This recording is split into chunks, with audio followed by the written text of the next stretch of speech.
আসসালামু আলাইকুম সবাইকে। আজকে আমি আপনাদেরকে বিকাশ অ্যাপের A to Z সবগুলো ফাংশন এবং সুযোগ সুবিধাগুলো আমি আপনাদেরকে দেখাবো। সাথে সাথে বিকাশের একটা নতুন আপডেট এসেছে, সেটাও আমি আপনাদেরকে দেখাবো। সেজন্য আমি প্রথমে চলে যাচ্ছি আমার বিকাশ অ্যাপে। তো বিকাশ অ্যাপে আসলাম। বিকাশ অ্যাপে আসার পরে আপনি দেখতে পাচ্ছেন, এই যে বিকাশ অ্যাপে আপনি এই যে দেখতে পাচ্ছেন, এটা হচ্ছে আপনার নতুন একটা আপডেট। অর্থাৎ এখানে আপনি যেটা করতে পারবেন, এখানে আপনি চাইলে এই আপনার যে ফিঙ্গারপ্রিন্ট আছে, ফিঙ্গারপ্রিন্টটা আপনি চাইলে এখানে সেট করতে পারবেন ইজিলি। খুবই ইজিলি আপনি চাইলে এই জায়গায় ফিঙ্গারপ্রিন্টটা সেট করতে পারবেন। তো ফিঙ্গারপ্রিন্ট সেট করার জন্য আপনাকে যেটা করতে হবে,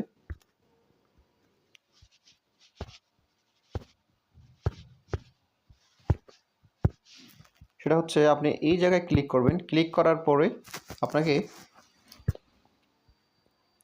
এরকম দেখাবে। এরকম দেখালে আপনি ফিঙ্গারপ্রিন্টটা এভাবে দিবেন। ফিঙ্গারপ্রিন্ট দেওয়ার সাথে সাথে আপনার কী হয়ে যাবে, বিকাশ অ্যাপটা ওপেন হয়ে যাবে। আপনি প্রথমবার যখন সেট করবেন তখন অবশ্যই আপনাকে আপনার পিন দিয়ে ফিঙ্গারপ্রিন্টটা দিতে হবে। তারপর থেকে আপনি পিন ছাড়াও আপনি ইজিলি বিকাশ অ্যাপে প্রবেশ করতে পারবেন। সো আমি প্রথমে আজকে আপনাদেরকে দেখাবো যে কিভাবে আপনি বিকাশ অ্যাপের যে প্রত্যেকটা যে ফাংশন আছে সেই ফাংশনগুলো কী কী। তো প্রথমে দেখেন এই ফাংশনটা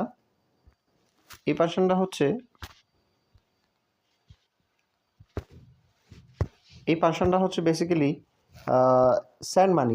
মানে হচ্ছে আপনি আপনার পার্সোনাল কোনো বিকাশ নাম্বার থেকে যদি আপনি কোনো বিকাশ নাম্বারে টাকা পাঠাতে চান, পার্সোনাল বিকাশ নাম্বারে, তখন আমরা স্যান্ড মানি বলি। স্যান্ড মানি, এখানে আপনি টাকা পাঠাবেন। এরপরে যেই অপশনটা আছে সেটা হচ্ছে এরপরের অপশনটা হচ্ছে আপনার মোবাইল রিচার্জ। এটা সবাই জানে যে মোবাইল রিচার্জ আসলে কীভাবে করে। তো মোবাইল রিচার্জটা হচ্ছে আপনি যে কোনো নাম্বারে মোবাইল রিচার্জ করার জন্য এই অপশনে যাবেন। এরপর আসতেছে ক্যাশ আউট মানে হচ্ছে আপনি যখন আপনার বিকাশ অ্যাপে যখন টাকা থাকে তখন আপনি যদি টাকা তুলতে চান, আপনি ক্যাশ আউট অপশনে ক্লিক করবেন। তার ক্যাশ আউটে আপনি আপনার পার্সোনাল থেকে দোকানে যে এজেন্টগুলো থাকে সেখানে আপনি টাকা পাঠাতে পারবেন খুবই ইজিলি। সো এরপরে যেই অপশনটা দেখতে পাচ্ছেন সেটা হচ্ছে কি আপনার পেমেন্ট। এই যে পেমেন্টটা হচ্ছে কি পেমেন্টটা হচ্ছে আপনার কোনো ওই মার্চেন্ট পে কতগুলো নাম্বার থাকে। যেমন আপনার মার্চেন্ট পে যে নাম্বারগুলো থাকবে, মার্চেন্টের ব্যবসায়ীদের কতগুলো মার্চেন্ট পে নাম্বার থাকে, এই মার্চেন্ট পেগুলোতে আপনি এখানে ইজিলি পাঠাতে পারবেন। তো এরপরে যেটা আসে সেটা হচ্ছে অ্যাড মানিটা হচ্ছে সবচেয়ে বেশি গুরুত্বপূর্ণ। আপনি যখন ব্যাংক থেকে কোনো টাকা আনবেন, অর্থাৎ ব্যাংক থেকে কোনো টাকা আনবেন, তখন আপনি অ্যাড মানিটা ইজিলি ব্যবহার করতে পারবেন। তো ব্যাংক থেকে টাকা আনতে গেলে আমরা যে অ্যাড মানিটা ব্যবহার করতে পারি, বা কোনো এটিএম কার্ড থেকে আপনি টাকা আনতে গেলে অ্যাড মানিটা আমরা ব্যবহার করি মূলত। তো আমি দেখি অ্যাড মানির ভিতরে কী আছে। অ্যাড মানিতে আমি ক্লিক করলাম। এই যে ব্যাংক টু বিকাশ, আপনি দেখতে পাচ্ছেন প্রথম অপশনটা হচ্ছে ব্যাংক টু বিকাশ। অর্থাৎ আপনি ব্যাংক থেকে বিকাশে আনবেন। তারপর দ্বিতীয় অপশনটা হচ্ছে কার্ড টু বিকাশ, আপনার যে কোনো কার্ড থেকে বিকাশে ইজিলি আনতে পারবেন। তো ব্যাংক থেকে বিকাশ আনতে গেলে আপনি ব্যাংক টু বিকাশ, আর কার্ড টু বিকাশ আনতে গেলে আপনি নিচের অপশনটা ক্লিক করবেন, এই যে কার্ড টু বিকাশ, এটা ক্লিক করবেন। সো এটা হচ্ছে খুবই গুরুত্বপূর্ণ একটা অংশ। এরপরে আছে আপনার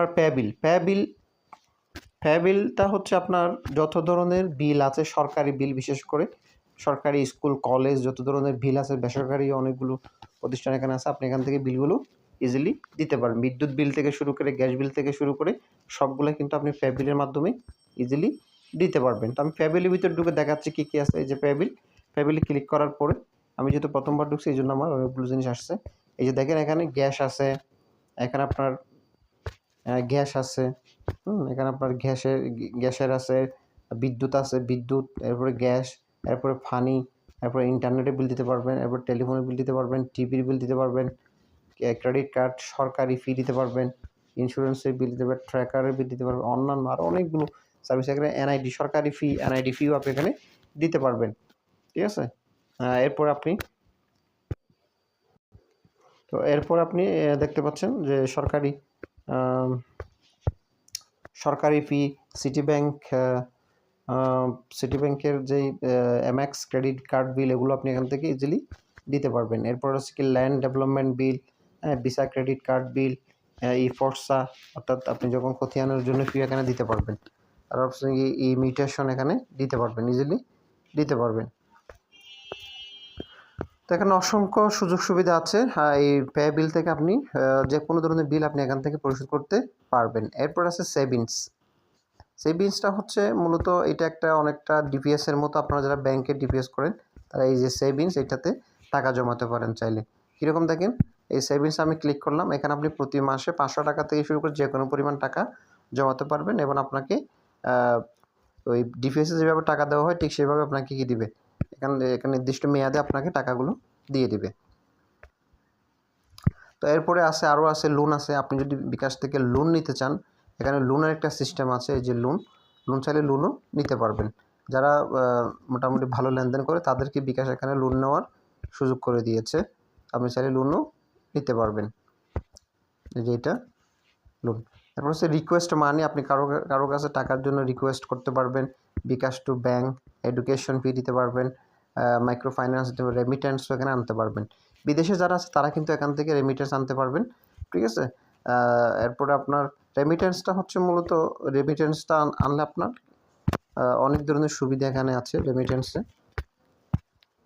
সুবিধা বলতে আপনার যারা রেমিটেন্স আনবে তারা কিন্তু এখান থেকে আবার পার্সেন্টেজ পাবে, মানে একটা বোনাস পাবে।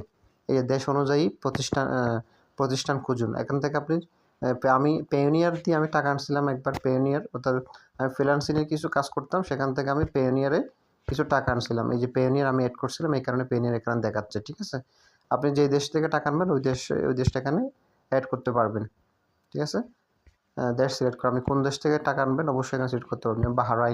বাহরাইন দিলে অবশ্যই কিসের মাধ্যমে আনবেন, এখানে যে কোনো প্রতিষ্ঠান থেকে আপনি কোথায় টাকা পাঠাবেন এখানে আছে, কিন্তু ইজিলি আনতে পারবেন। সো পেওনিয়ার দিয়ে আমি টাকা নিয়েছিলাম একবার। এই যে পেওনিয়ার আপনি অ্যাড করতে পারবেন। পেওনিয়ার দিয়ে মূলত অনলাইনের ফ্রিল্যান্সিং টাকাগুলো নিতে খুবই সুবিধা। সো এইগুলো বিকাশের অ্যাপ, মানে বিভিন্ন পাঁচশানের নামগুলো। এরপরে এখানে আপনি মাই অফারে ক্লিক করলে আপনি দেখতে পাবেন এই মানে কি অফার আছে আপনার জন্য, কোনো এই অফার আছে কিনা সেটা আপনি মাই অফারে ক্লিক করলেই দেখতে পাবেন। মাই অফার, ওকে। তারপর হচ্ছে আপনার কি প্রিয় নাম্বার সেভ করতে পারবেন। ও টু পে আপনি সেভ করতে পারবেন। এয়ারটেলের কোনো অফার থাকলে আপনি এখানে দেখতে পাবেন। এছাড়া এখানে কিছু সাইট আছে যেমন সুরক্ষা.বিডি। আমরা যখন করোনা ভাইরাসের টিকার জন্য আবেদন করছিলাম এই সুরক্ষা এই অ্যাপে আমরা করছিলাম। 10 মিনিটস স্কুলের এখান থেকে আপনি ফি কিনতে মানে রেজিস্ট্রেশন করে ভর্তি হতে পারবেন। রবিট্ঠলা এই অ্যাপটা কিনে আপনি এখান থেকে আপনি রবিট্ঠলার পেমেন্ট করে আপনি এখানে খেলা দেখতে পারবেন। কুইজ মাস্টার, এখানে অনেকগুলো ফাংশান আছে। সো বিকাশে আসলে অনেকগুলো ফাংশান আছে। এছাড়াও আপনি এখানে টিকিট কাটতে পারবেন, যে কোনো ধরনের টিকিট কাটতে পারবেন, ঠিক আছে। যে কোনো ধরনের টিকিট লাগলে আপনি এখান থেকে, বিশেষ করে বাসের টিকিটগুলো এখানে পাওয়া যায়। তারপর হচ্ছে কি জিপি ফ্লেক্সিপ্ল্যান, আপনি যে আপনারা যারা গ্রামের ফোন ইউজ করেন তারা জিপি ফ্লেক্সিপ্ল্যানের উপর ডোনেশন, আপনি যদি কোনো প্রতিষ্ঠানে দান করতে চান, অনেকগুলো প্রতিষ্ঠান এখানে দান করা যায়, এখান থেকে ইজিলি দান করতে। ইন্স্যুরেন্স করতে চান ইন্স্যুরেন্স করতে পারবেন, গেমস খেলতে পারবেন, ট্রাভেলস করতে পারবেন, শপিং করতে পারবেন, বিডি ট্যাক্স দিতে পারবেন। অসংখ্য সুযোগ সুবিধা এখানে বিকাশের মধ্যে আছে। ডোনেশন যদি বলি যেমন অ্যাকশন8 বাংলাদেশ, আঞ্জুমান মফিজুল ইসলাম, আসন্না ফাউন্ডেশন বাংলাদেশ, প্যারাসিস ফাউন্ডেশন, বিদ্যানন্দ ফাউন্ডেশন, ব্রাক, এখানে অসংখ্য আপনি দানের জন্য এই সংস্থাগুলো পাবেন। সো এই হচ্ছে বিকাশের টু জেড, ঠিক আছে। আপনারা যারা এখনও নতুন এই যে বিকাশ অ্যাপ ইউজ করেন তারা দ্রুত এই নতুন যে আপডেটটা এসেছে, অর্থাৎ যেই ফিঙ্গারপ্রিন্টের যে অপশনটা এসেছে সেটা আপনারা দ্রুত ফিঙ্গারপ্রিন্টটা দিয়ে রাখেন। আপনি কখনো পিনগুলো যাতে ফিঙ্গারপ্রিন্ট দিয়ে বের করতে পারেন, মানে আপনার টাকা বের করতে পারেন। ধন্যবাদ সবাইকে। আসসালামু আলাইকুম।